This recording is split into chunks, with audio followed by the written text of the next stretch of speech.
Yet another innocent life lost. This is murder, not mistake.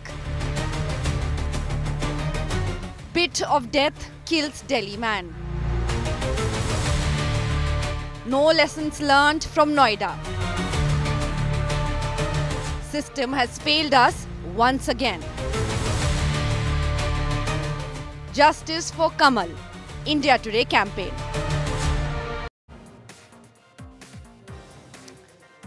First, it happened in Noida, and today it has happened in Delhi. For all its high-rise buildings and swanky neighborhoods, NCR continues to be the biggest victim of civic apathy.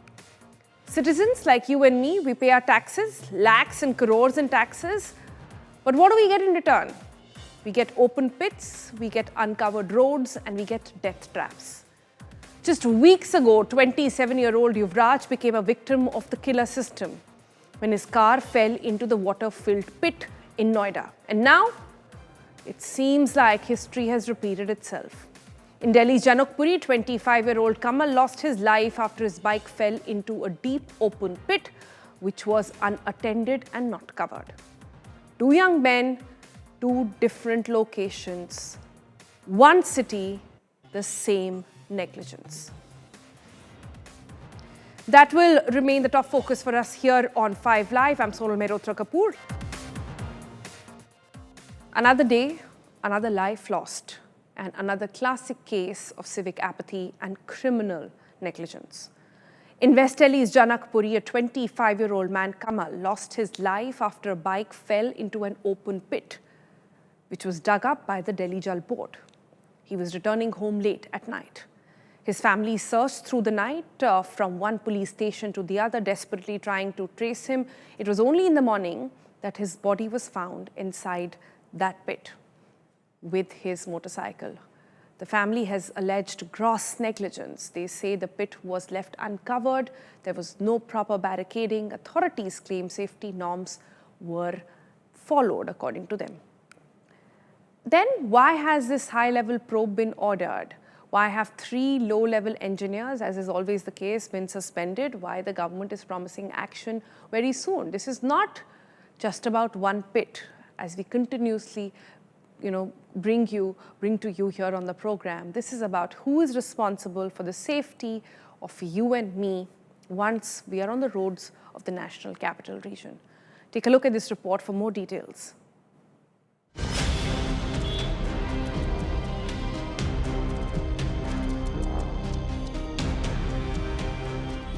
Just 21 days ago, a young techie lost his life in Delhi NCR due to civic negligence. Now, Delhi witnesses another tragedy. 25-year-old biker Kamal Dhaiya dies in Janakpuri in shocking circumstances. Kamal was late Thursday night from his office in Rohini, but failed to reach home. His worried family searched for him across multiple police stations. At around 7:30 a.m., the police called to inform the family that Kamal's body had been found in a 15-foot deep open pit, allegedly dug by the Delhi Jal Board. The grieving family has blamed the Delhi Jal Board and police for Kamal's death. ये लापरवाही है, हादसा थोड़ी है। मेरा भाई इतना पागल थोड़ी कि सामने जान उसे गड्ढे में घुसेगा। पर्दा सुबह लगाया गया, पीछे वाला पहले से लगा हुआ था। मैंने खुद रात को 1:30 बजे आके गड्ढे में चेक किया था, तब वो नहीं था यहाँ पे। कम से कम 6 थानों में चक्कर लगाए हैं, कहीं से कोई सपोर्ट नहीं मिला। मैंने अपने भाई के नंबर पे कॉल किया सुबह, तो उन्होंने आई थिंक उसको गड्ढे से उस टाइम तक निकाल चुके थे। तो उसके कॉल उन्होंने उठाया, उन्होंने बोला कि आप इधर लोकेशन में आ जाओ, ऐसा उसका एक्सीडेंट हो गया है। Police denied the allegations, stating that efforts were made to trace and save Kamal. यहाँ पर जल बोर्ड के काम के लिए एक गड्ढा खुदा हुआ है, जिसमें कल रात को श्री कमल ध्यानी जी है, जिनकी एज तकरीबन 25 साल है। उनकी बाइक उस गड्ढे में गिर गई और अनफॉर्चुनेटली उनकी रात को डेथ हो गई है। गड्ढा किसने खोदा हुआ है, इसमें कौन से अधिकारी है या कॉन्ट्रैक्टर कौन है, इस सब की भी हम जांच करेंगे। The Delhi Jal Board defended itself. The DJB claimed the pit had been barricaded with green mesh and that a safety compliance panel had been formed. But following the incident, 3 officials have been suspended. One more time, the irresponsibility is very evident out here of the authorities. The Delhi Jal Board, who had dug this pit, did not put up clear barricades out here to stop the movement or to warn the people who are taking this road. This is a busy road in Janakpuri. There was no clear signal to stop the movement, and that's how the man, he fell inside this pit along with his bike and he lost his life. The tragedy has also sparked political debate. The Aam Aadmi Party says the administration failed, calling this more than an incident. Administrative Department of Delhi Jal Board, which is a board, is urban development. He is the minister concerned. और ये कह रहे हैं मैंने जांच कर ली है. अरे जब मंत्री ने पहले ही जांच करके डिक्लेयर ही कर दिया मीडिया में कि सब कुछ था, वो लड़का ही पागल था कि वो बाइक समेत उसमें कूद गया और मर गया. यही हुआ ना इसका मतलब. Deputy Chief Minister Parvesh Verma, who also holds water portfolio, visited the site and assured a thorough investigation. जो भी हुआ बहुत ही दुखद है.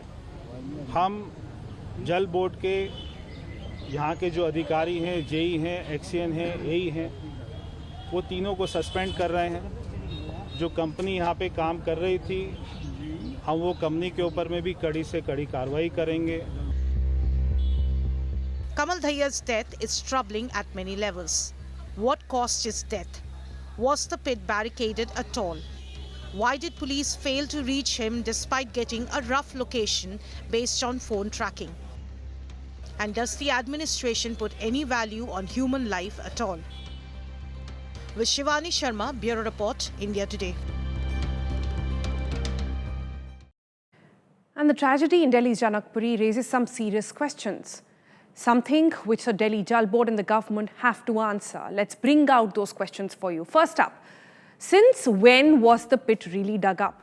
This pit was part of the work carried out by the Delhi Jal Board. The key question is, how long was it left open? Was it a fresh excavation or had it been lying exposed for days? Number two question that we have for the authorities here, was there adequate barricading? Now, an open pit on a public road must be secured. We've just seen the repercussions of that in Noida. Proper barricades are meant to physically prevent vehicles or even pedestrians from getting anywhere near the danger zone. But the biker's family says there wasn't any. All that you saw in the footage was put afterwards. Number three question that we have for the authorities.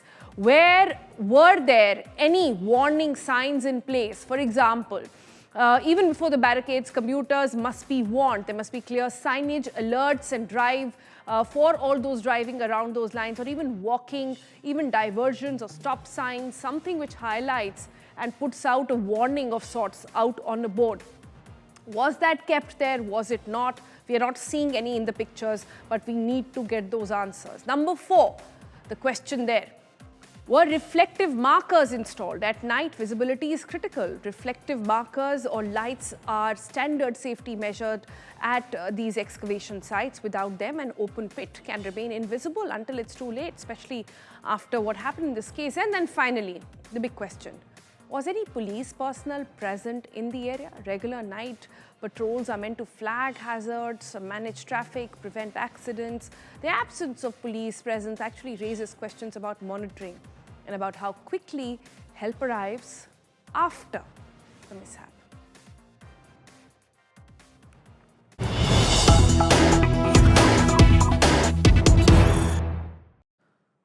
All right, more updates coming in on that story. We are now learning that the forensic team has reached that pit where the biker fell in. We are told that the committee has also been formed by the Delhi government to probe the incident.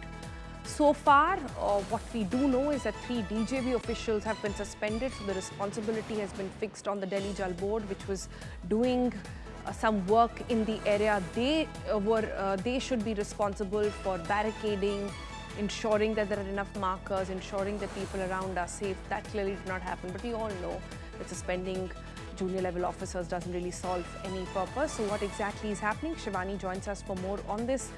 Shivani, in the report of yours that we just played out, we saw some barricades being put out there. And what you also said, what the family members are also saying, that all of that is an afterthought. And this is such a reminder of what happened in Noida. And when I went there, I saw the same thing. All the barricades had been put in, all the curtains had been put into place only after media arrived, only after the life had already been lost. In this case, seems like a spitting reminder of the entire case, no? Sonal, this is really unfortunate that a young life has been lost, and even more unfortunate that the government and the authorities have not taken their lessons from a very recent incident that we saw in Noida. I'm right now at that spot where the pit was dug, and this is not a very fresh pit, as we can see. It's very clear from the pictures the work was going on since several weeks now. The most important question is that why this pit was not secure, why there was no reflector, no clear barricade, no clear signage of the fact that this is a place not to be taken, a way not to be taken. All these green mesh which you see here, this green mesh, this barricade that you see, the another green mesh which we see at the road head, they all have been placed after the incident, after the life has been lost, after the death. So why every time authorities and government, they are waking up after a life is lost? Why this road was not properly closed? Why the pit and this construction site was not secured? You also see these mud hurdles. What the people have been telling us that this was also not present, because if a bike would have been going and this mud was there was some kind of stop that it would have created, but it was not there. All this bandobast that we see has been done only for the face-saving purpose after the life was lost. So this is really unfortunate, Sonal. The authorities have been here since morning, but till yesterday or till the incident happened, there was no clear arrangement out here. There's one CCTV. I would like to point out, this is an important point to mention. There's one CCTV here on this gate, but what the police and the locals say that this was not functional. If it would have been functional, it would have helped in the investigation. But today, what we learned that the police and the authorities and locals say that this is not functional, and this is just not one pit.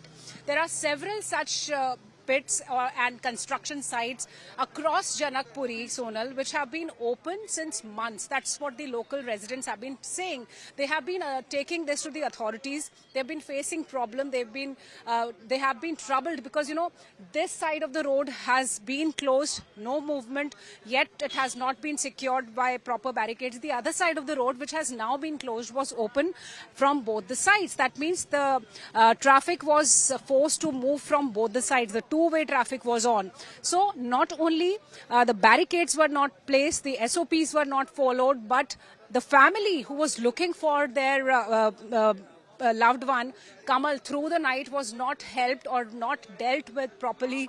That's what the family alleges. They had gone to at least 6 to 7 police stations. Had the police acted swiftly and promptly, a life could have been saved. They could not locate him as being claimed by the police. They say that they tried to help, they tried to locate him through the signals and the towers, but they could not reach him. Only when a woman saw Kamal lying in this pit along with his bike, she informed the police. Police reaches here, takes him to the hospital where he was declared dead, and then the body was taken to the postmortem. The bike was pulled out of the JCB. And since then, we've not only seen the police officials, the authorities, but also a lot of politics happening here. Pravesh Verma was here to take the review from the officials. While he was here, we saw a protest by the Aam Aadmi Party workers, and at the same time there was an upfront face-to-face sloganeering by the BJP too. So very unfortunate that a precious life has been lost. Even unfortunate that no lessons learned, and shameful that politics is on this death that has happened, but no waking up, it seems, for the government and the authorities. Sonal. Yeah, and it seems to be the same story, and one has to say, if these are the conditions that we stay with in Delhi NCR, what's happening in other parts of the country as well. Shivani, stay back with us because we've got more to discuss on the story, but let's bring another perspective for our viewers. Now, civic apathy is what we've been bringing to you time and again, but it's become no longer shocking, right? It's become routine for us because across NCR, innocents keep dying because of sheer negligence. One, because of open pits, then there are uncovered drains, there are waterlogged streets, And constantly this has been happening. Let's jog your memory a little bit on this one. Let's take you through some of the most disturbing cases of civic apathy in the recent past. Now, starting with Janakpuri, of course, where 25-year-old Kamal's bike fell into the open pit, claiming his life. Just weeks earlier, we told you about on the 16th of January in Noida, where a young techie, Yuvraj, had drowned after falling into an open construction pit. There was outrage, massive anger, but clearly lessons were not learned. Nobody else took notice. Then, on 23rd of January 2026, in Ghaziabad, an 11-year-old boy drowned after falling into an open drain. Go back further, and in 27th of July 2024, Rajinder Nagar, that was a hard one, right? 3 UPSC aspirants drowned due to severe waterlogging. On 6th of August 2025, in Najafgarh, Delhi, another 11-year-old boy died after falling into a drain covered with cow dung, a deadly, deadly trap hidden in plain sight. Now, the purpose of bringing you these stories is that it's not just one headline, not just one number that we are pointing out, right? These are different dates, different locations, but the same pattern. Negligence, inaction, and systems that keep failing us, you and me, again and again. Let me go back to Shivani on this point and try and get a perspective from her. Shivani, we just pointed out all these cases that have come up. It's not just in BJP government, it's been when Aam Aadmi Party was in power as well. Have we, and I keep thinking about this, all this time when this drain, this entire pit was open, clearly work was going on, nobody reported? We as citizens, have we just given up that this city will do anything for us? Our job is now just to pay taxes and keep our mouth shut. Is that our job now?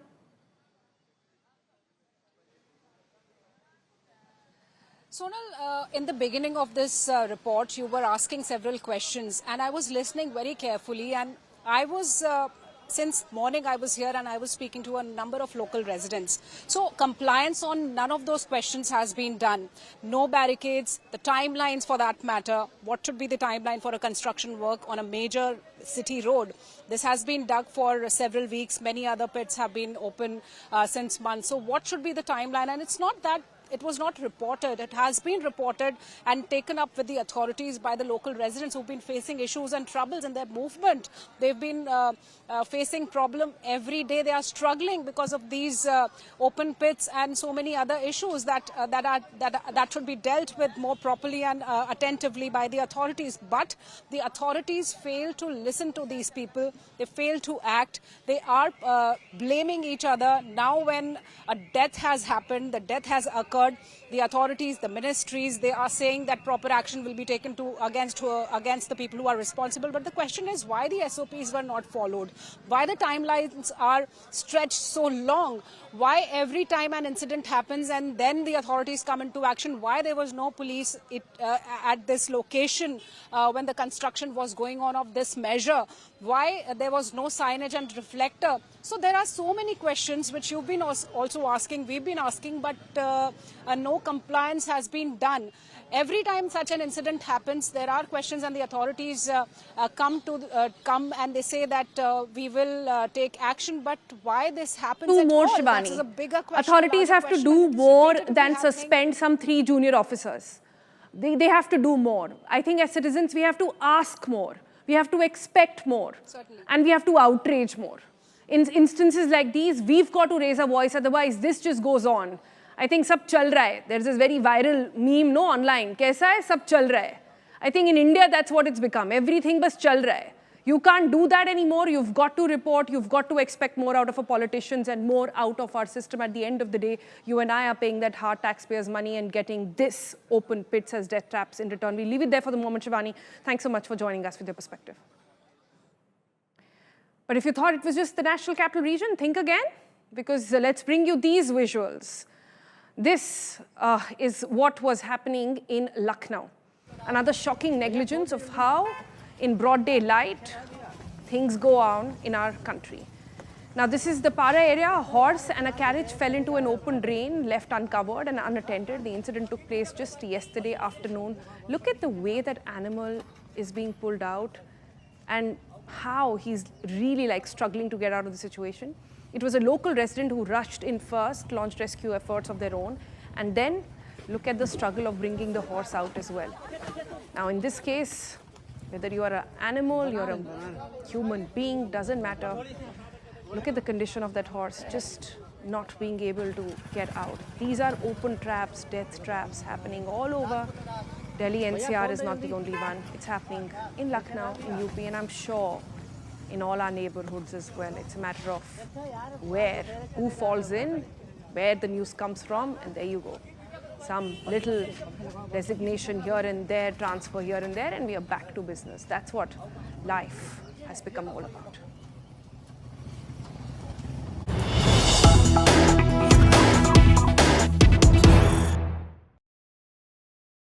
And let's bring you an update there, in fact, on the Noida Techie case. Remember engineer Yuvraj in Sector 150?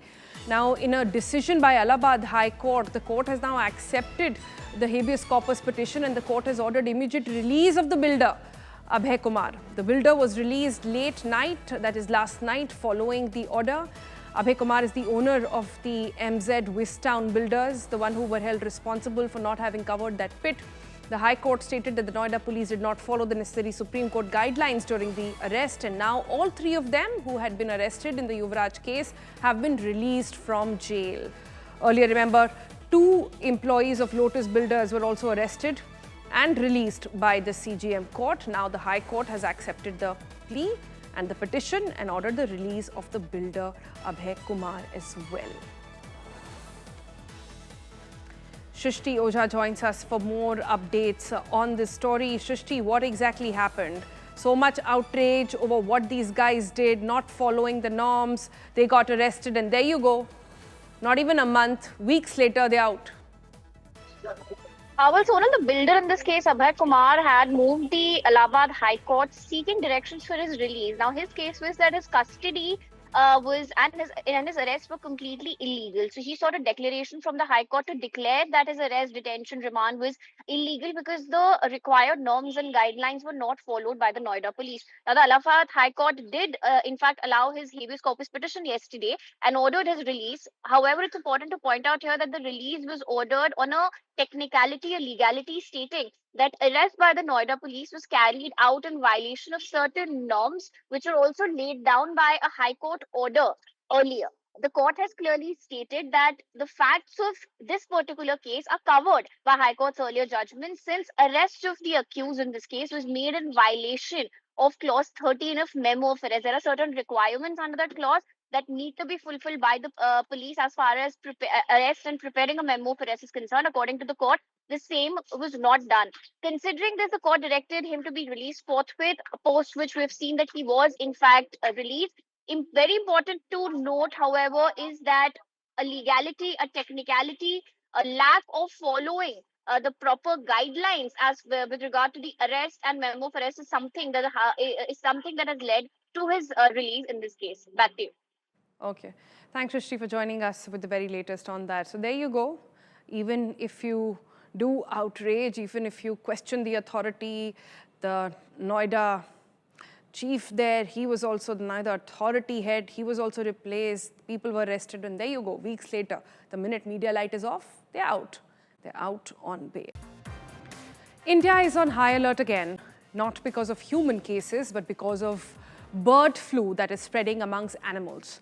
In Tamil Nadu, more than 1,000 crows have died across Chennai after testing positive of H5N1, forcing surveillance and public advisories.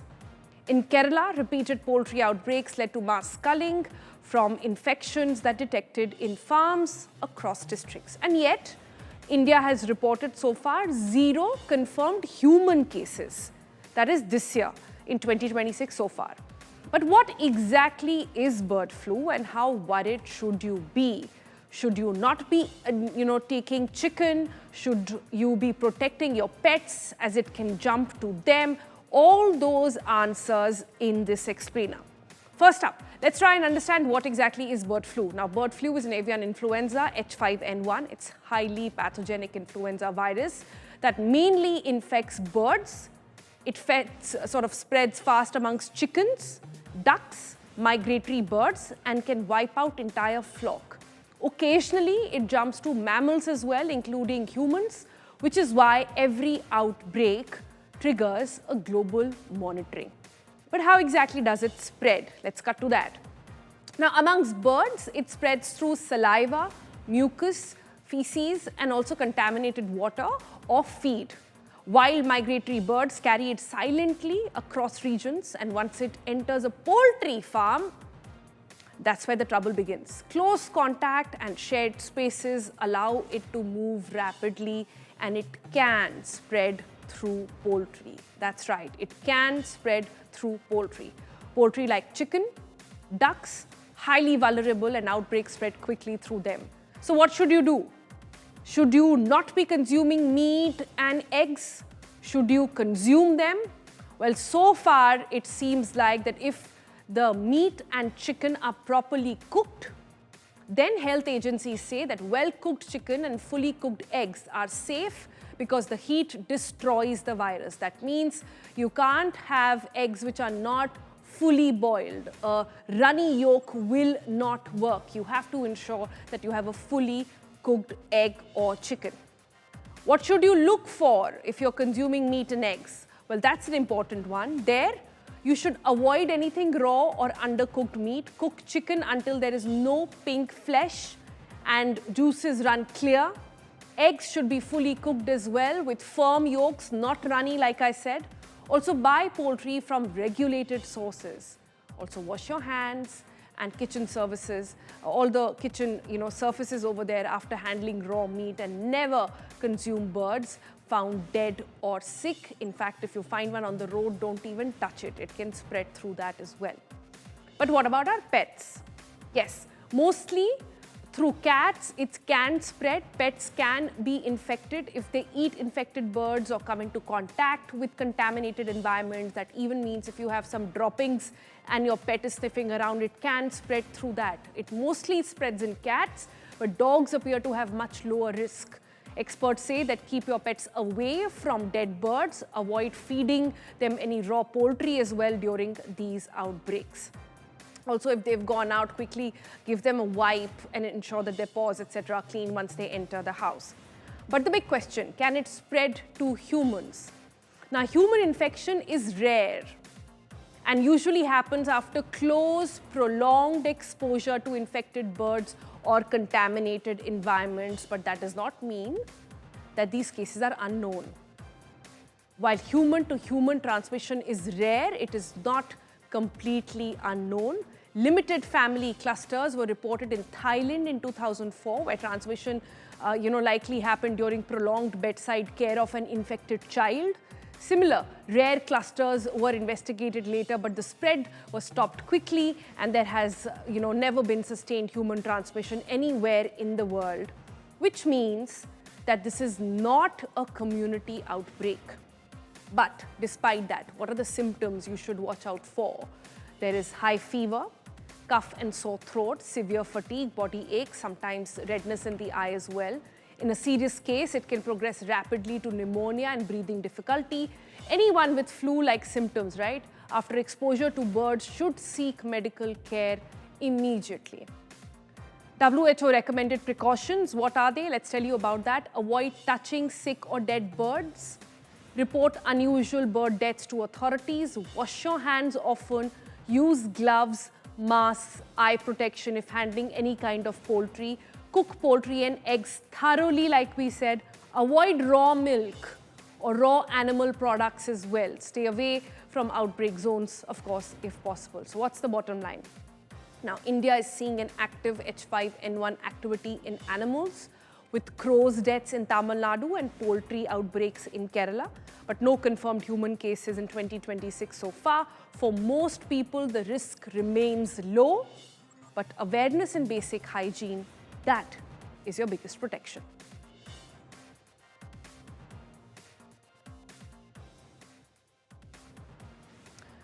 All right, moving on from that, let's bring you some more details. A lot has been said about the Ghaziabad triple suicide. If you're a parent, I'm sure it hasn't, left your mind. It certainly hasn't left me. But beyond the shock and grief, it raises a larger question. How much screen time is too much for our children? The numbers, if you see, of the current spread of screen time, those are worrying to say the least. Nearly 1 in 4 children, around 22%, spend over 6 hours a day on social media, OTT platforms, and even online games. 1 in 4, 6 hours a day. Another 27% spend 3 to 6 hours daily online. 22% clock about 1 to 3 hours every day. Just 6% manage to stay under 1 hour, and only 12% say that they barely spend any time online at all. So what do global health experts actually have to say? The WHO has a very clear message. To grow up healthy children, you need to sit less, play more. Here's what it means age by age. For children under 1 year, no screen time at all, except of course if you're talking to family members, you want some visual over there. For children below 2 years, that is between 18 months to about 2 years, 24 months, that is very limited exposure, only high quality content with parental guidance. For children ages 2 to 4, up to 1 hour daily is what WHO says is okay, but they also say the lesser the better, and parents should co-view, meaning you need to watch with them, not just hand over a device or hand over a screen to them and let them do what they want. But what about kids above 5? Because that's where it begins to get tricky, because now kids have a mind of their own. What about teens as well? Here, clear limits have to be set. Screen time should be kept consistent, but it has to be ensured that the priority is play, priority is study, priority is sleep, and priority is also to monitor the content. That means after 5 years of age, as much as you should worry about the time spent online, you should also worry about what they are watching, the quality of content they are watching as well. Now, across all ages, the WHO stresses on a few non-negotiables. And parents, listen up, because this one is hard but so important. Physical activity and sleep come first. That cannot be compromised. No screens during meals or family time. No screens for at least 1 hour before children's bedtime. Also, no screens should be allowed in the bedroom as well. Remember, screens are tools, they're not babysitters, and a lot of times applying this means you have to apply it on all the adults in the house as well. For older children and teens, recreational scrolling must be limited. Use devices for learning and communication, not endless feeds. Talk openly about screen habits in your house as a family. Because if you're still wondering why it matters, here's why. In early childhood, the brain grows faster through real interaction and not screens. Too much screen time actually means less movement, poor sleep, higher risk of obesity, and also mental health issues. The habits formed in the first 5 years often shape health and behavior for life. So bottom line here is, screens are not the enemy, but unchecked screen time, that is. And maybe it's time to stop, scrolling, save our children, and also ask ourselves the hard question.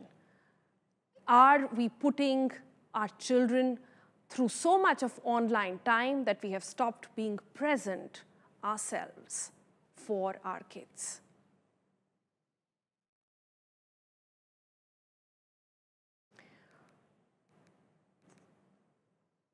All right, on that note, we also thought we'll bring you a perspective. Every single day between 4 to 6 passengers take to the skies in India, trusting airlines with their lives, expecting not just comfort, but also safety, which brings me to the next big story that we are tracking for you here on 5 Live. Is Air India traveling or, really safe and even reliable? Now, that confidence took a serious hit in June of 2025 when Air India aircraft actually crashed due to technical snag, killing everyone on board. And now those questions are growing louder. Let's tell you a little bit about that in detail. The government has revealed in Parliament that in finding that major safety audit of Indian Airlines conducted between January of 25 to February of 26, 754 aircrafts that were analyzed belonging to India's major carriers like Indigo, Air India Express, SpiceJet and Akasa Air. 377 aircraft, half of the fleet analyzed, were flagged for recurring defects. In simple terms, this means that the same technical issue were found again and again on the same aircraft despite repairs. Now, what does this mean for you and me? Let's start with Indigo, India's largest airline. Out of the 405 aircrafts analyzed, 148 planes showed repeated defects. Let's look at Air India. Of the 166 aircraft inspected, a striking 137 were flagged for recurring snags. That was Indigo. Let's take you to Air India over there in our graphic as well to tell you how many were there. Like we said, in Air India, there were, of the 166, 137 were flagged for recurring snags. At Air India Express, they analyzed about 101 aircrafts and 54 showed repeated defects. SpiceJet, well, that saw about 16 aircraft flagged out of 43 that was inspected, and Akasa Air, 14 aircrafts out of 32 analyzed showed recurring issues as well. Now, having understood that number, let's take a step back and look at the broader trend. Year-wise data shows how widespread technical snags have been, across Indian aviation. In 2001, look at that, 514 technical snags were reported. If we can go back to the previous graphic there. In 2001, airlines reported 514 technical snags. In 2022, that number rose to 528. In 2023, it declined to 448. In 24, it was 421 snags, and in 25, the count stood to 353. Now, an indication of our airlines focusing more and more on safety of the aircraft. So what exactly qualifies as an airline defect? Let's try and understand that. Now, according to the aviation rules, a defect is any technical snag or malfunction, an issue that affects flight operations, and it includes both safety-related and non-safety-related problems. Air India has responded to the government's finding as well. In fact, Air India has downplayed the concern, saying that checks were carried out in abundance of caution. It argues that higher defect numbers reflect increased inspection, not unsafe aircraft. Air India has also claimed that most defects are not related to flight safety and that many involve minor issues like seats, tray tables, and in-flight entertainment screens. Data shows India's airlines are becoming safer year by year, but smaller, nagging issues continue to persist. And thus the question, if these defects, all these defects that we've talked about and have been detected are minor, why are they recurring on the same aircraft? And why are we going back to using those aircrafts? And if half of the fleet shows repeated snags, does this point to a deeper maintenance and oversight challenge that Indian airlines face today?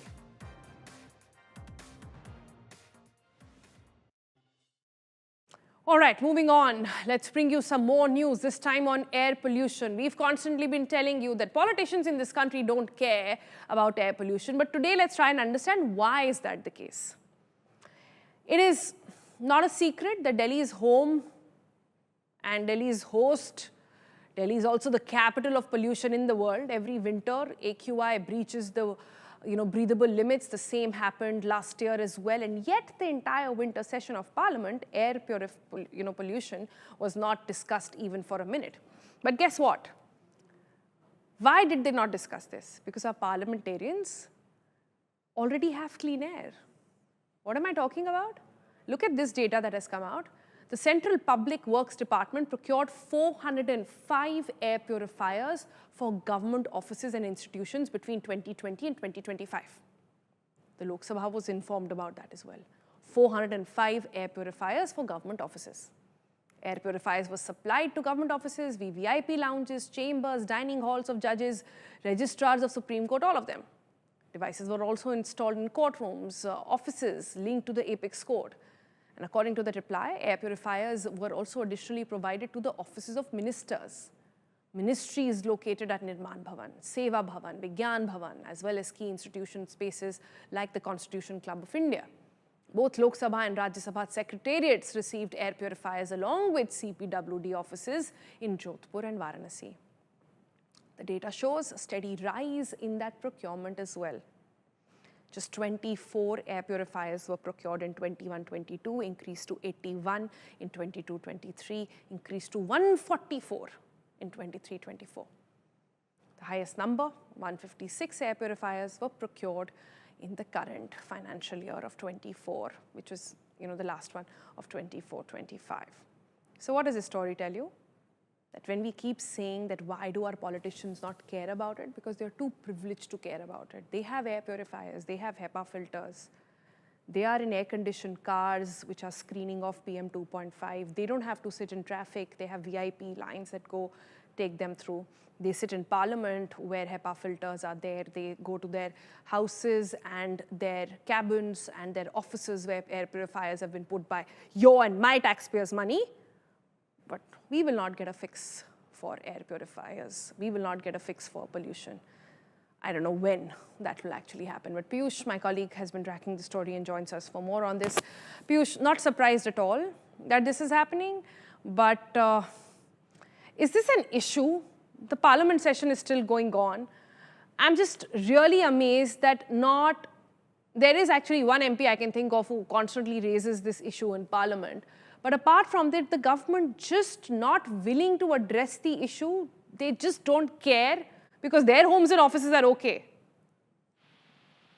Well, that's right, Sonal, and we have seen a blame game taking place on this. Nobody is ready to take responsibility, be it about BJP or Aam Aadmi Party or Congress. Nobody is ready to take responsibility, and every time blame game happens. But here, the story is different. Here, the politicians are having their own good time. They are enjoying the fresh air, and that is happening via the air purifiers which they have procured. What we are now given to understand from the written reply which has been given to the parliament by the government, this reply says that CPW had procured around 405 air purifiers for several government and other offices from 2020 to 2025. So you can imagine the kind of situation in which the people of Delhi are forced to live, but the politicians are having the fresh air via these air purifiers. They have got 405 air purifiers in 5 years. This information has been given by the government after the question which was asked by TMC MP Mahua Moitra and the Union Minister of State for Housing and Urban Affairs, Tokan Sahu, has said that the air purifiers were issued to government offices, chambers, VVIP lounges and dining halls of judges and registrars of the Supreme Court of India.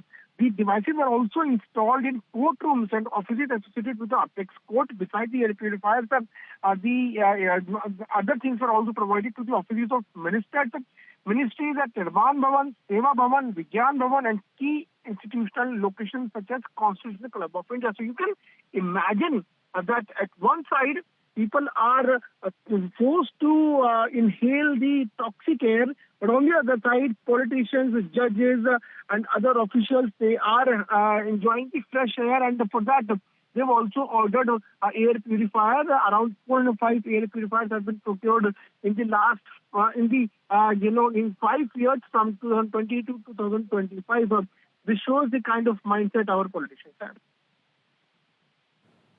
All right, Piyush, thanks so much for bringing us up to speed with that. But there you go, that's the big story. Politicians, clearly, they've got the best of it all our taxpayers' money. They have air purifiers in their homes, in parliament, in their offices as well. So clearly, they think their life is okay. Why should they care about anybody else who cannot afford to have an air purifier? But that's the state of affairs here in the country. But let's go back to a story on screens for a little bit. The chilling rise of self-harm amongst children has sparked a nationwide debate, with the Ghaziabad triple suicide sending shockwaves across the country. Now, childhood today is no longer defined by playgrounds and playtime. Partly air pollution is to be blamed for that. But by also, phone screens quietly reshaping how children learn, they engage and also cope. As concerns grow over unchecked digital exposure, a larger question looms. Who is accountable for what a child consumes? Now, teachers speaking to us at this point finger at parents' neglect, warning that a lack of attention at home is pushing children deeper into isolation. Is that really the case, or just a simplistic answer to a deeper rooted issue? Here's a ground report.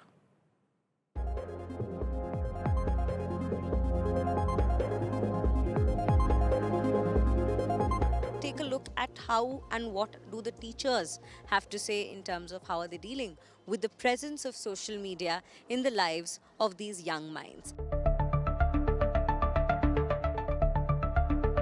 School curriculums have now suddenly started pushing a lot of it online instead of just having it offline, which also requires the student to use these gadgets, be online. What as a teacher would you have to say to that? We have heard of cases where parents are not giving enough time to them, and the easy way out for them is to hand over a phone to a child so that the child is kept busy. Now this grows up with as the child grows up. Now what we have recently discovered is that it's giving rise to a lot of social anxiety. A student posts a picture and after every 5 minutes he or she is checking how many likes, how many comments. So it's giving rise to a lot of social anxiety. Children from a very young age nowadays are handed over a mobile phone. Right, and it is mostly for entertainment purpose. So somewhere we need to, counsel the children and guide them. All these gadgets and whatever material is online is available to them.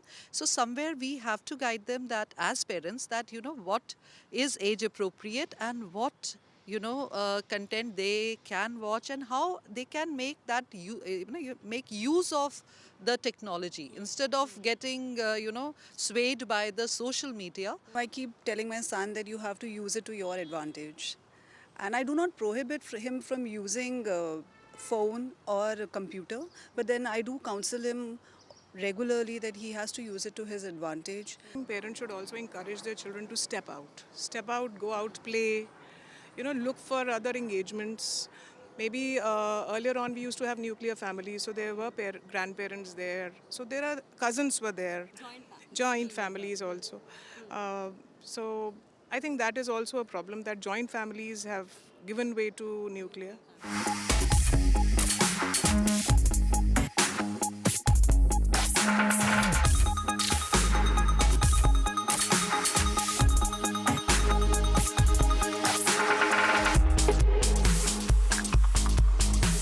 What is it that you think, or rather, how is it that you think social media is impacting the children, the youth of today? I think first of all, the parents are not monitoring their own screen time.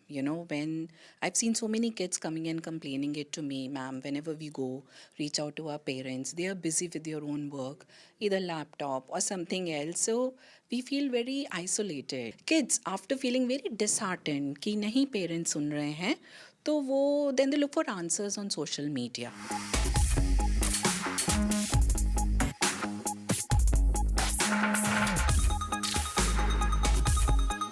So from toys, it's now come to touch screens. From outdoor activities, we see they are hooked on their phones. Yes, we're speaking of students, and we are in a classroom where maximum part of their cognitive development years are spent.